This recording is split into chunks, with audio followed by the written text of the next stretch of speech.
Yo, what's up, y'all? Today's Martin Luther King's Day. Uh, we came a long way as a country, but still got a long way to go. You know, a dream that Martin Luther King had was the dream for unity for black and white people to come together, live in peace and harmony. The majority of us, we with it, with peace and harmony. I'm with it. I grew up in a melting pot. I'm from Braddock, PA, Rankin, PA, Switchville area. Woodland Hills School District. So I have all types of friends and associates from all walks of life. I really not the type to let racism get to me. My grandma Alma, yesterday was her birthday, matter of fact. But anyway, she told me never stoop to the level of ignorance. It's always been around. Probably not gonna go anywhere because, as far as my research, studying history, that I believe in the Bible. Believe in some of the Quran also. That the racism started in the Garden of Eden. It's a deep story, but when you trace it back, divide and conquer. It's a spiritual thing. It's definitely a spiritual thing. I don't look at a person's color like Martin Luther King said. I categorize a person by the color of their skin, but the contents, the action of their character. So I judge everyone based on their character. But I was raised up in the 70s. I was born in 1974. So that was around civil rights, 69, 74, if I'm not mistaken. Around that time, Black Panthers and all that, Nation of Islam was thriving. So I got some knowledge from my OGs, I should say, also. And plus, I was in prison and I learned a lot about religion and stratification or whatnot. So I just want to say that, the main problem right now for a young black male is not even a racial thing. Like, we slaughtering each other at a high rate. I fell victim to the hood. I got caught up. Ended up being in a situation when I caused the death of one of my friends who was like a brother to me for real. To this day, I still view him as someone beloved to me. So I go through it day to day with that, dealing with that. But a lot of the stuff that we go through as a young black male, or I'm not young no more, I'm 50 years old, but I can relate to what the young black male was going through, the mindset of, the gang mentality, the black on black violence and the drug scene and all that, which creates jealousy and envy by design. So if you're young and you looking at this tape or listening to me, this video, I should say, don't get caught up in the street life. It's not worth it. You know, education is the key to success. You could go a long way with education.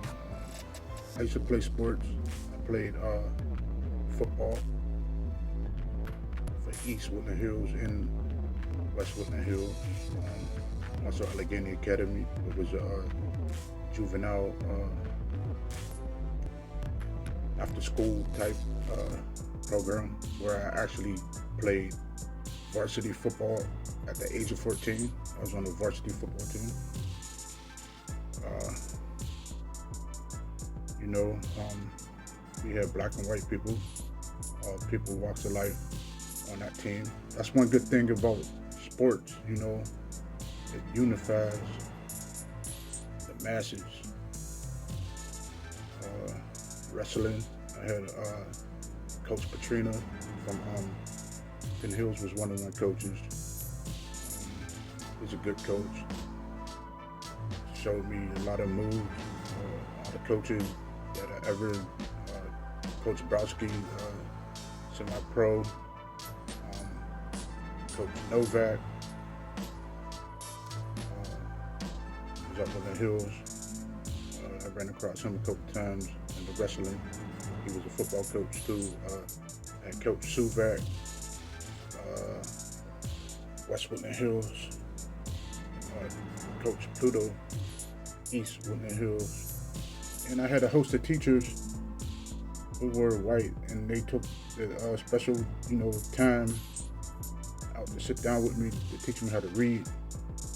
I was in special education because I wasn't taking school seriously until I realized that I had to be eligible to play sports. So I had to keep a C average, you know, so I had to step my game up. And then, long story short, they realized that he ain't dumb, he just wasn't dedicated and have nothing really worked for as far as learning. But like Martin Luther King said, you know, I have a dream. I love unity. You know, things started out in the neighborhood, Braddock, as a unity thing for the community. We all was on one page, even though we was indulging in illegal ways, you know, to get money or whatever when we was younger. So I know about that lifestyle. I vowed to not live that lifestyle anymore, but I make music. I'm a rapper, I'm a singer, you know, something about, you know, the reality of the music that I make is just let you know the mindset of the streets. You know, some thoughts from the like post-traumatic stress, it never goes away, so I have to express myself. Sometimes I get angry and take it out on the beach and put it on the music, and I listen to it, and I can actually visualize my anger when I hear it. Then I realize like where it's coming from, like within me. So as far as my neighborhood, Braddock, it's not the same no more. It's the #1 abandoned suburb in Pittsburgh. It's really like a ghost town for real. And that's what I'm here to talk about today, like what led up to that. So when I do the history of it, was it by design? Is it a conspiracy theory, gentrification, or whatnot? But the struggle is real. We lost a lot of people down there, and it's still going on, even though there's not too many people living there. So, you know, I pray for the hood. Pittsburgh, I love Pittsburgh. You know, as far as, you know, black businesses growing in Pittsburgh, we just need the opportunity. We need for the playing field to be even, so we could branch off and into some business, bring some money back to the community. I think music is a good way, but this is the thing with the music. You can't make no money from music in prison, like, because the majority of the money is coming from shows these days, because the record sales not really paying. You got the downloads and uploads or whatever, and so it's more of entertaining. You have to be there to entertain. So the music, no matter what type of music it is keeping me out of trouble, because it's not illegal to express my opinions. I'm not living that lifestyle, but I can relate to it. But I have to tell both sides of the fence, I say, because there's two sides of the fence. You trapped on one side of the fence, then on the other side is your freedom. And that's what Martin Luther King was about: freedom, justice, and equality. When you go to prison, you throwing a lot of your rights away. You on their schedule, when they eat, when to shower, when to visit, when you could go outside to the yard to get some fresh air or just to look into the sky. The thing that I used to hate the most about prison is that I really never had a chance to go outside at night to look up into the sky on a dark night, on a clear sky, and see the stars. I'm a stargazer. I like to look up into the stars and wonder and look at the moon and say, how beautiful that it's just sitting there. So it gives me my belief in my higher power. Martin Luther King, he was a reverend, and his approach was nonviolent in a sense. So he went through a lot to express his message. Let people know about the dream. There was white people who helped him. Also, there was also white people in the civil rights movement. So every white person is not racist. Every black person is not racist. But when it gets to prejudging people, it's a different thing. So I would advise people to never judge a book by its cover. You know what I mean? Or judge nobody by a picture. Like if you hear something and if you don't give a person a chance to give you the explanation of why they said that or what's on their mind, then it's like you jumped the gun. You know what I mean? So I learned patience with dealing with people. As a man, I understand, what's going on in America, because I had a lot of time to read and study when I was locked down for 16 years. Like I said, I did a lot of studying. I really didn't play no cards or a lot of sports, in prison, to the point where I had to get my mind right, spiritual, mental, and physical. See, a lot of people in prison, they work out they muscles, they come out big and strong or whatever, but they never work out their mental.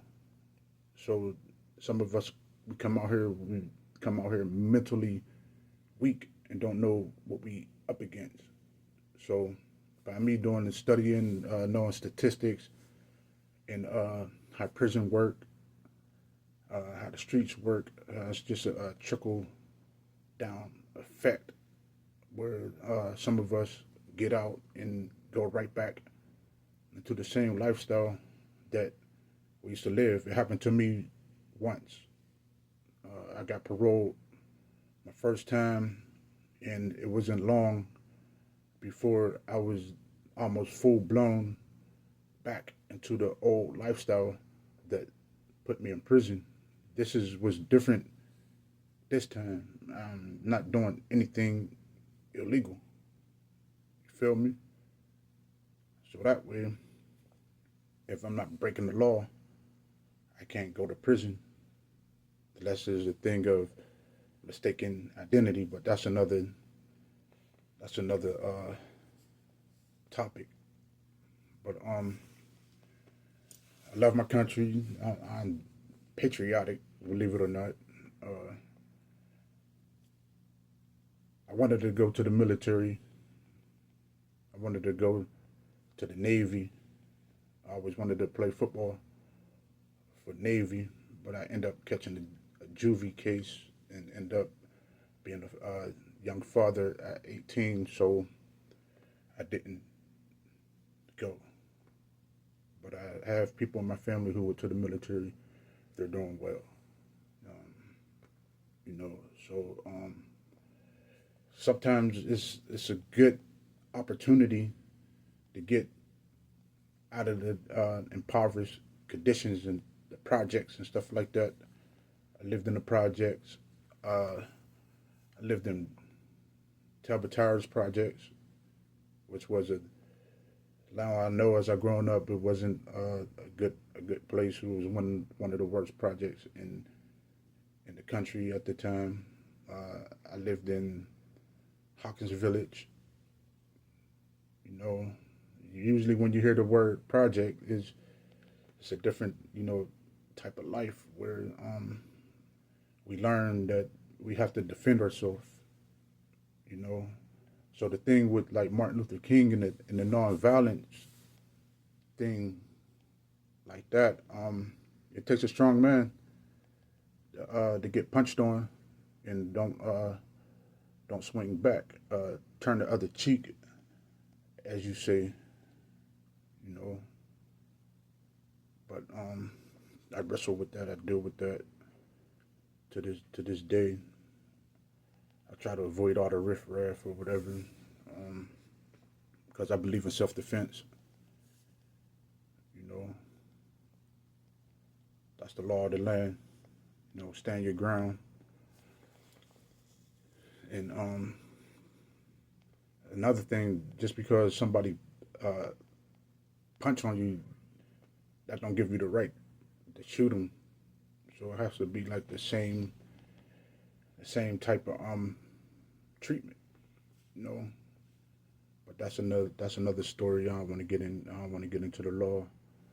But we got to teach our kids catch them while they're young, you know, because prison is like slavery for real. You read the 13th Amendment. I don't want to get deep into that, but all you gotta do is read the 13th Amendment, and that's what changed my life when I read that little paragraph. It's like not even a paragraph. And once you're in the system, you're pretty much a slave to the system. So until I get off papers or whatever, I'm still a slave to the system because it's based on freedom, you know. So I'm just going to leave y'all with this. It's about freedom. Jail's not freedom. Make the right choices. If you're at the age of maturity, you know right from wrong. I gotta let you know the streets ain't right. But if you make that choice, you got to deal with the consequences that comes with it. You know. So I'm just gonna let y'all know with happy Martin Luther King Day. Uh, Peace to the hood, 15104. Start with my community. Unify. Stop the beef. You know what I mean? Especially over some or whatever the case. You got to be if you could.